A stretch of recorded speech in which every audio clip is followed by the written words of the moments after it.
أول ما تلاقي عندك نبات بدأ يخرج جذوره من أسفل القصيص، اوعى تتردد ولو للحظة إن حضرتك تنقله قصيص تاني وفورا. وده معناه إن القصيص مبقاش على مقاسه، وبكده هو محتاج قصيص أكبر من القصيص اللي كان فيه.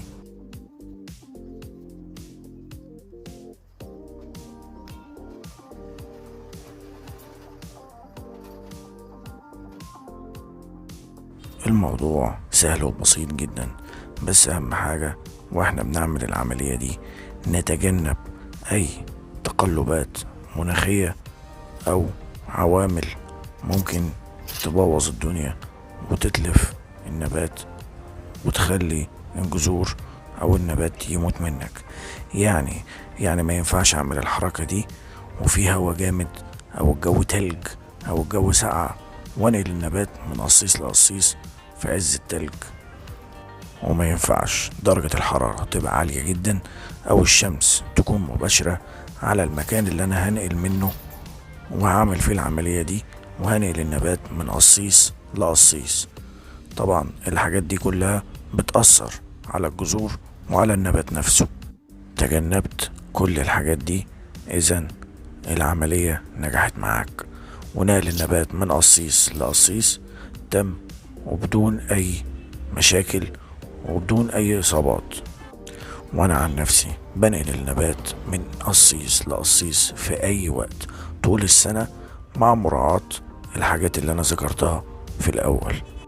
نيجي بقى لأهم الأسباب اللي تخليك وتجبرك إن أنت تنقل النبات من قصيص لقصيص تاني.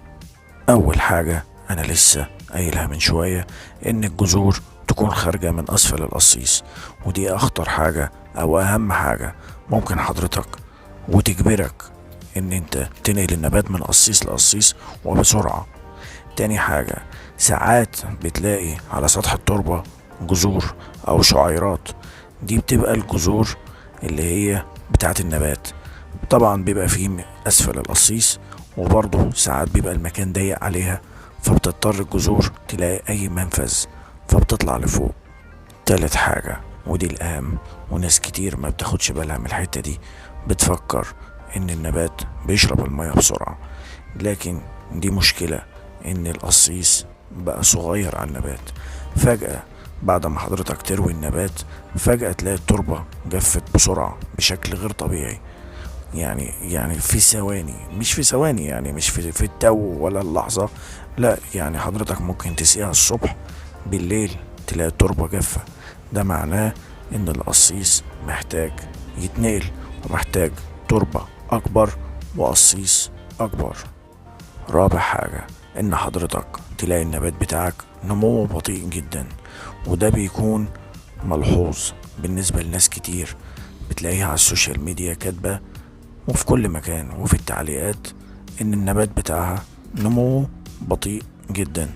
طبعا ده بيكون سبب من الاسباب ان حضرتك النبات مش عارف ياخد راحته في القصيص اللي هو فيه، فمحتاج قصيص اكبر شوية عشان الجذور تتفرع.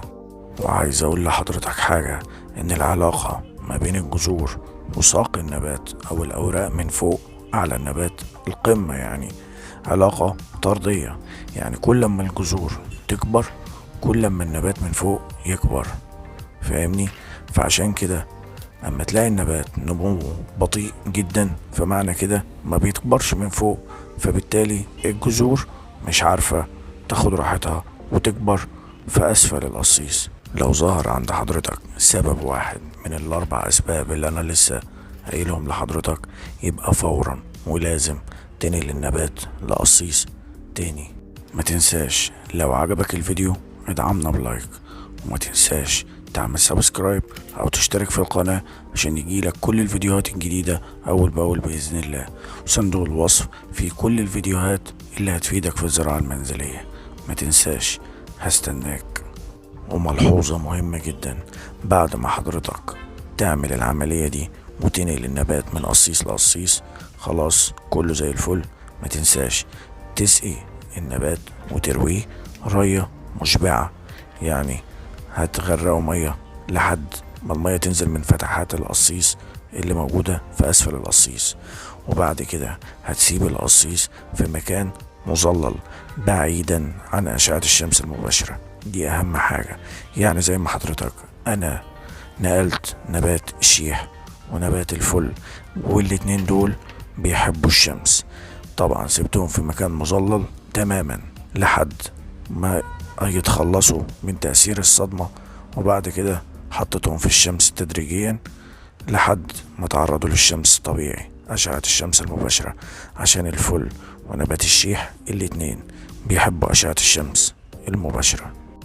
وده شكلهم بعد أسبوع من النقل. زي ما حضرتك شايف الشيح تمام، والفل فل الفل بعد أسبوع عرضتهم للشمس طبعا، وبقى الوضع طبيعي ولكن حصل أي حاجة.